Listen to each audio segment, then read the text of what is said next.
and welcome to the Motivational Millennial podcast, where we talk with inspiring members of the millennial generation who are living life with a sense of purpose and achieving their dreams. I'm Ivy LeClaire. And I'm Blake Brandis. Our motivational millennial guest today is Laura Renner. Laura founded Freedom Makers to help small business owners and military families.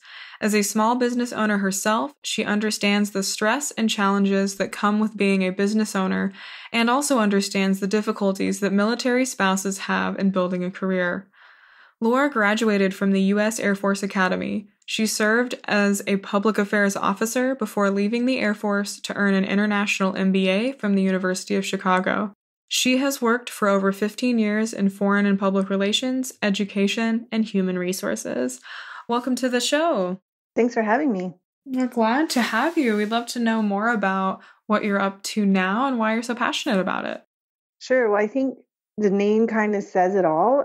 Freedom is a big deal for me. And it's a nice play on words as well, involving military spouses. But I'm the type of person where I have a new business idea every week. And so when I came up with this one, I was kind of like, okay, well, how do I know that this isn't just the latest fad in my brain and that 6 months from now I'll be bored and want to move on to something else?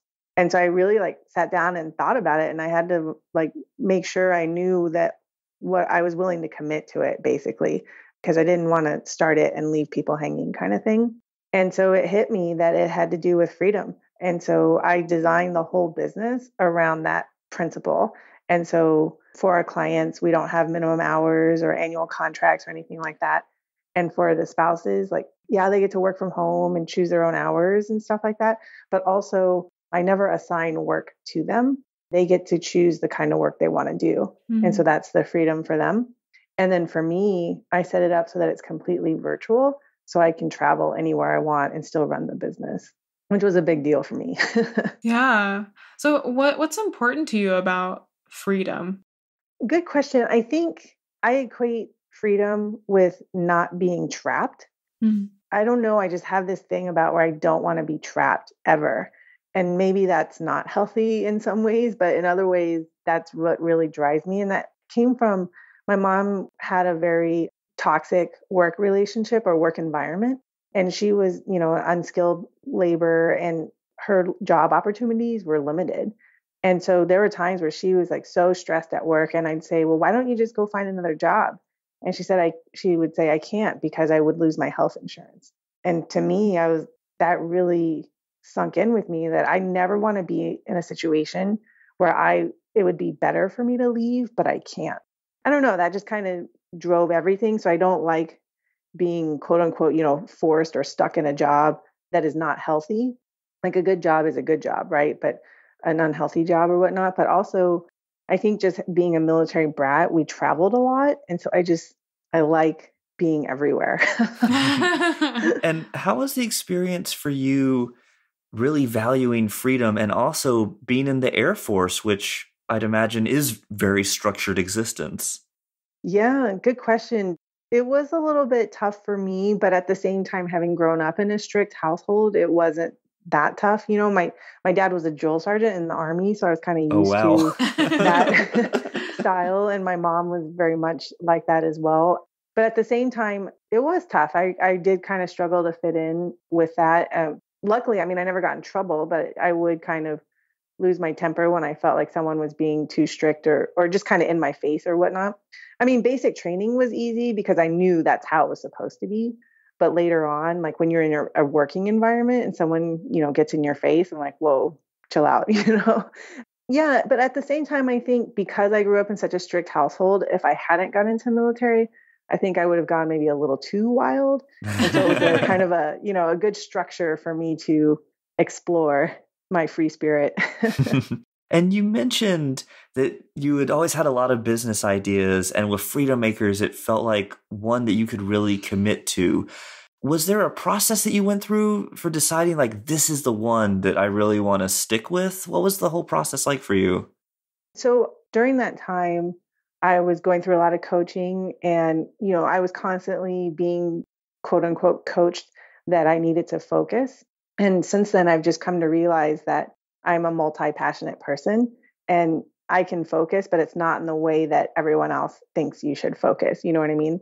And so I was always having new ideas, but part of going through coaching was figuring out how to address all of that. And what I discovered was that even if I just talk to a handful of people about the idea, it gives me enough time to either get bored with it or to explore it enough to see if it's viable or whatever. And so I did that with Freedom Makers, and I talked to a few people and they all seemed really interested, and that just kind of that solidified it. And that took about, I don't know, maybe 6 weeks, and I was still interested in it after that. And I thought, okay, this one has teeth, if you will.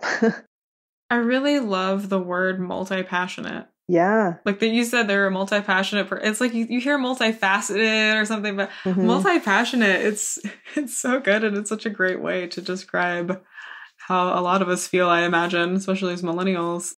So since you committed to Freedom Makers, how do you think that you have had to grow and change in that process? You know, I still get ideas. I don't get them as frequently, but I still get ideas. And instead, I kind of put them on the back burner, but also I kind of look at it as how can I incorporate it into Freedom Makers? So I'm basically just kind of building an empire. Nice.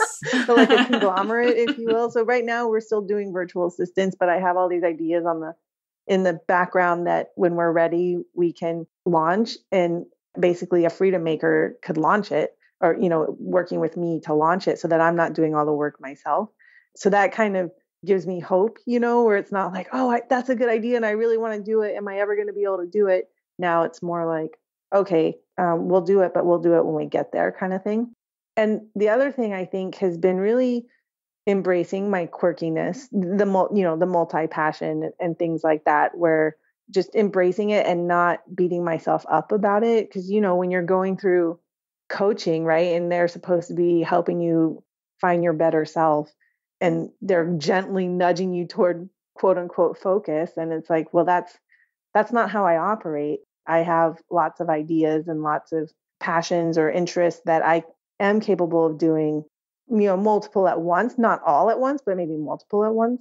But just, you know, just embracing that it's okay to be different and making sure that I surround myself with people who are okay with it. So now, like when I start working with a new vendor or service provider, part of my criteria with agreeing to work with them is I'm all over the place.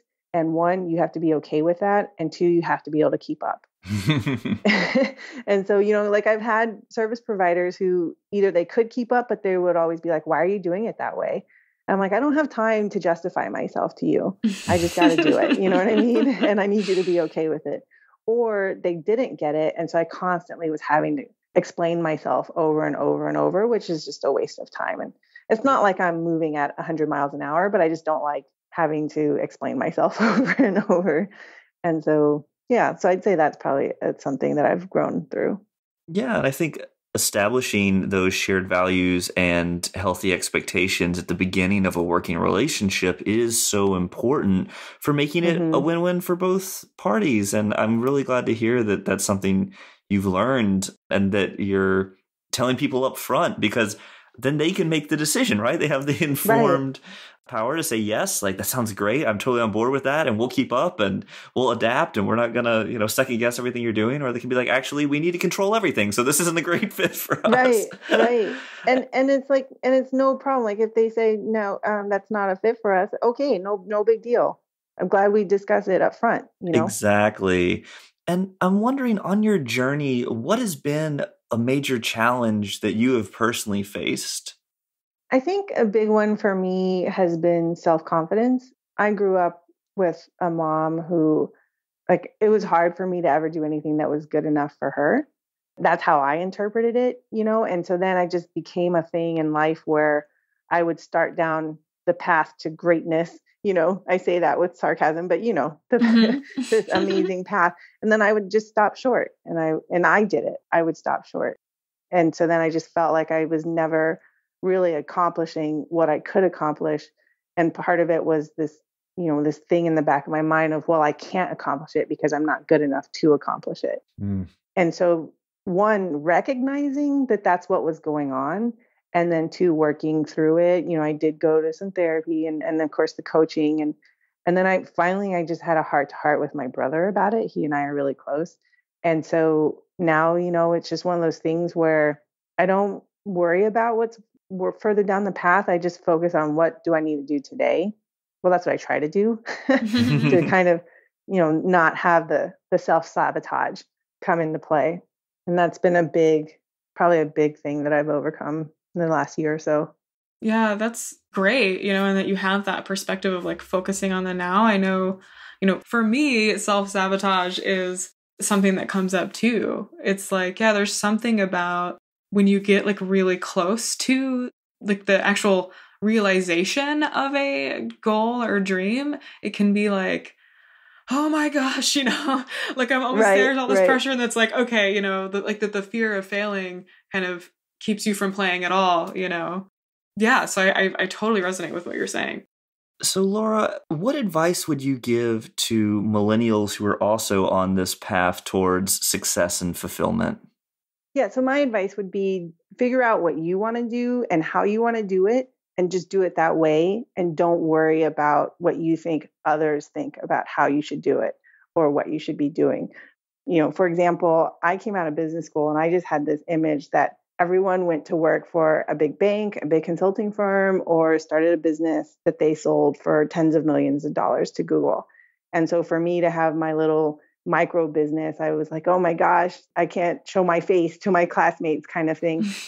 It occurred to me that one, I don't care, and they don't really care either. I'm happy. And then that's really all that matters. But it took me a while to accept that. And they're not looking at me thinking, oh my gosh, she only has a micro business. They're not really worried about that, Well, it's so funny too. Like, what's a micro business, right? Like, right, exactly. Compared to, what? It's so interesting that whatever situation we're in, we immediately compare it to what's bigger around us. Because, what you're doing is amazing. And I'm sure for most people, it's like a giant business in their minds, Right.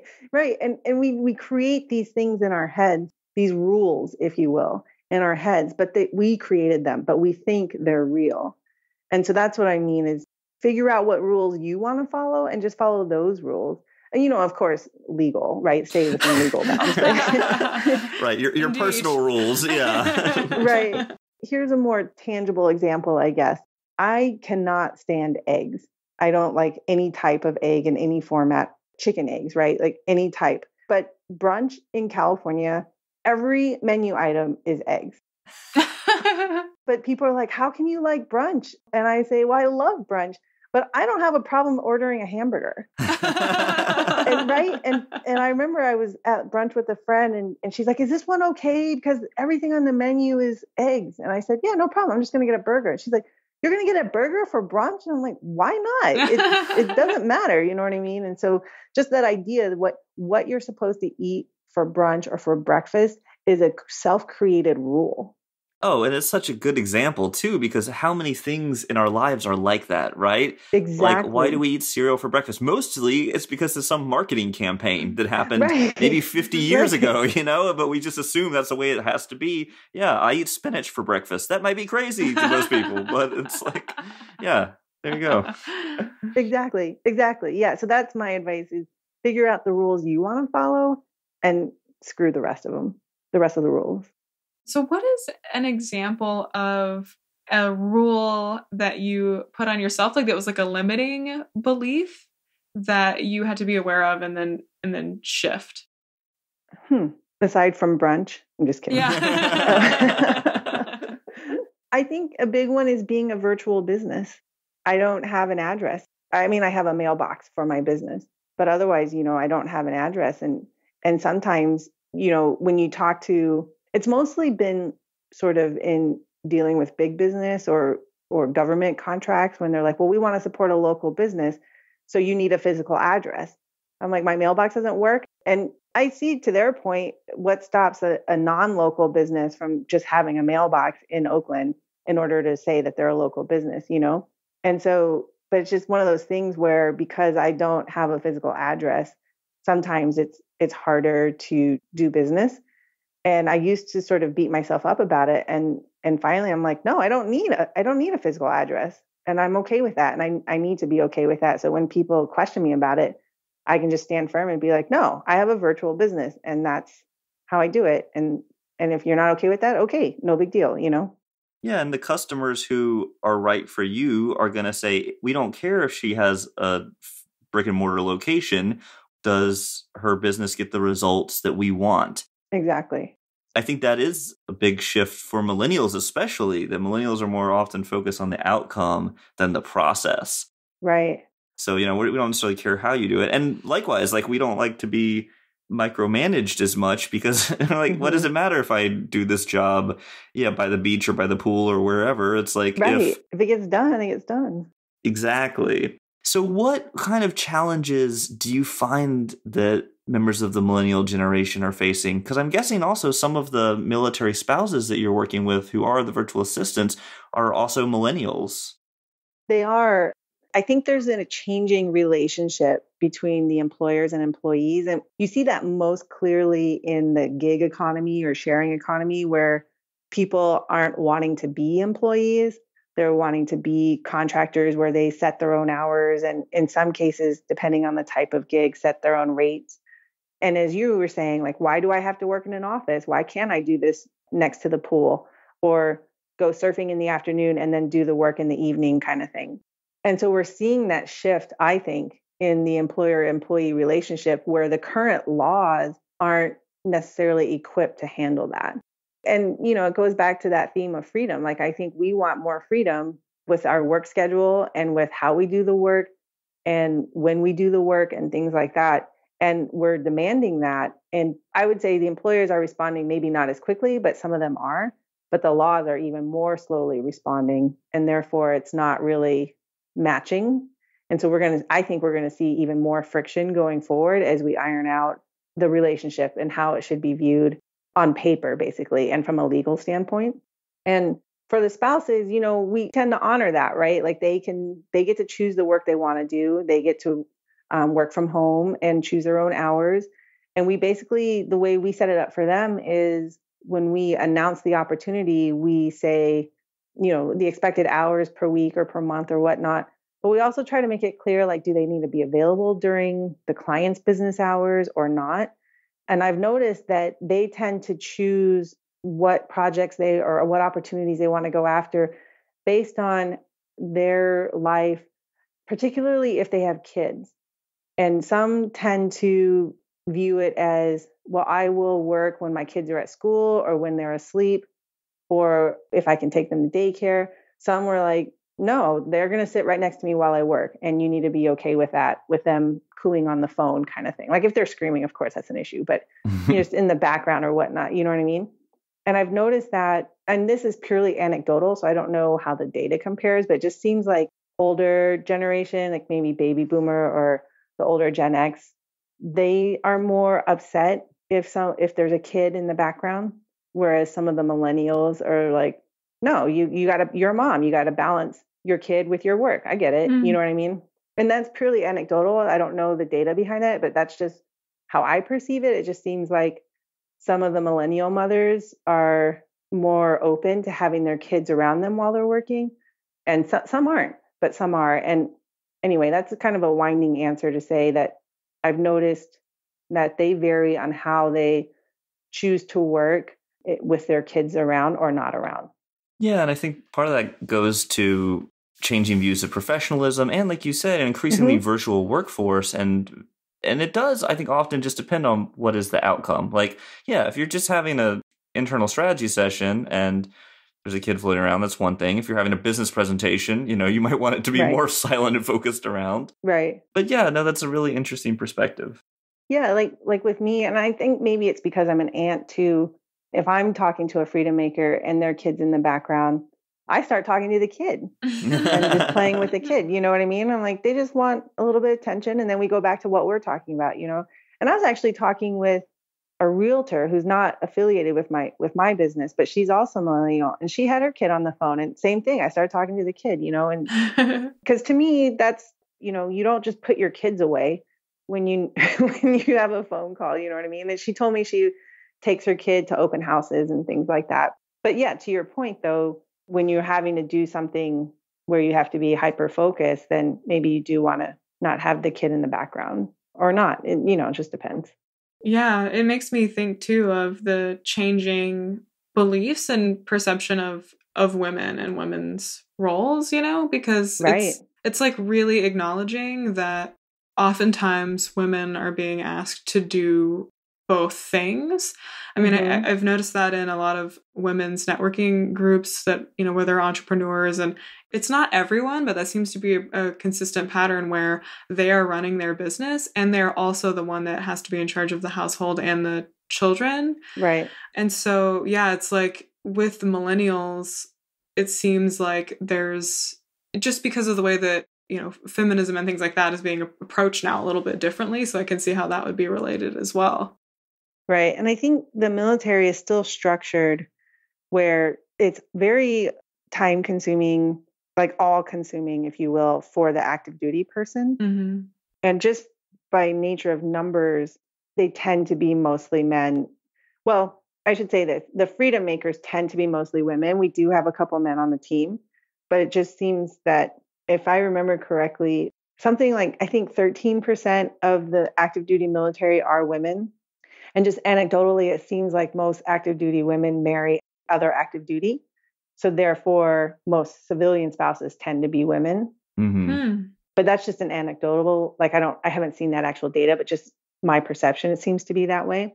And so we do have, mostly women on the team because the military is so all consuming in the sense that, like if you have a civilian job and you get an opportunity to move to a new location within that same company, you have a choice, right? And you can talk it over with your spouse and you can decide, and your spouse can choose to go with you or stay where you are or whatnot. In the military, you don't get that choice. And so it becomes sort of like the spouse and the kids are on the end of the whip, Mm-hmm. And so they don't really get a choice of where they're going. And as a result of that, they end up running the household as well as running their own careers or attempting to run their own careers, which is hard to do when you're moving so much to places that aren't necessarily your choice and therefore aren't a fit for your career. And it seems like that's one of the great things about Freedom Makers is that it's not only giving military spouses a sense of purpose, but it's also providing them with continuity and community across all their various postings. And so, I don't know, has that been part of your experience as well? Yes, exactly. That was part of the whole thing. I call it a portable yet stable work opportunity. Mm. And the business owners don't necessarily see an interruption during a move, but in case there is an interruption, we have a team so we can bring in a backup freedom maker to fill in while the other one is moving or not. Like we had someone who moved from Virginia to California and just last week or whatnot, but they decided they took like a month-long road trip across the country. And I guess they were only driving on the weekends. So during the week, she would just work at the hotel, like, a couple hours, these aren't like full-time jobs, you know what I mean? And so she'd work a couple hours, they go out and explore, and then on the weekend drive to the next city or whatnot. So now they're in San Diego, they're unpacking their house and she's supporting our client. That's really cool. And she was able to do that. But other times, there might be an interruption because it might take a while to get internet back up or something like that. And so in that case, then we just bring in a backup freedom maker if the client wants it. Yeah. It's so great listening to you share about this because you can really hear how invested you are and how much you care about it, how knowledgeable you are about it. So like, getting really talking about the experiences that you're creating for military spouses, like can hear the energy in your voice for sure. Thank you. It's funny you say that because part of my journey as well has been, I remember a couple of years ago, or I guess now 4 or 5 years ago, I turned to a mentor and I said, I only want to have a business where it's just me and I don't have to worry about other people. And and she wisely said, that's great, but don't lock yourself into that. You might change your mind. And I said, okay, and I opened up to that or whatnot. And then when I started this, I didn't realize how much of a struggle they have. You know what I mean? Because I saw my mom go through it as a kid, but I was a kid. And so I just thought, it just took her a couple months to find a job at the next place. But I didn't realize like the unemployment rate amongst military spouses is something like 20%. And then they're also underemployed and things like that because they're constantly moving. And so I just learned more about it having run the business. But then also I'm kind of sucked in, right? So it makes it harder. Like if I ever did want to leave, I don't know if I could because I couldn't let them down, And so it's a good suck in, if you will. So I don't feel trapped. Yeah, right. And that's the best part of community, right? That we're all holding each other up. Exactly. I love that. Yeah. Well, Laura, thank you so much for taking the time to talk with us today. Would you mind sharing where people can find out more about you and Freedom Makers online? Sure. Our website is freedom-makers with an S.com, freedom-makers.com. And we also have a Facebook page, Freedom Makers Virtual Assistant Services. Awesome. Well, thank you so much. Thanks for having me. For show notes and previous episodes, or to learn more about our coaching and event offerings, visit motivationalmillennial.com. That's Millennial, MILLENNIAL. Keep in touch with us at facebook.com/motivationalmillennial. We'd love to hear from you. Shoot us an email with your thoughts, comments, and suggestions at podcast@motivationalmillennial.com. And tell us who you might like to hear from, or if you think you or anyone you know would be good for the show. Our theme music was composed and performed by our very own Blake Brandis. The Motivational Millennial Podcast is edited by Brittany Felix. Have a great week, Motivational Millennials!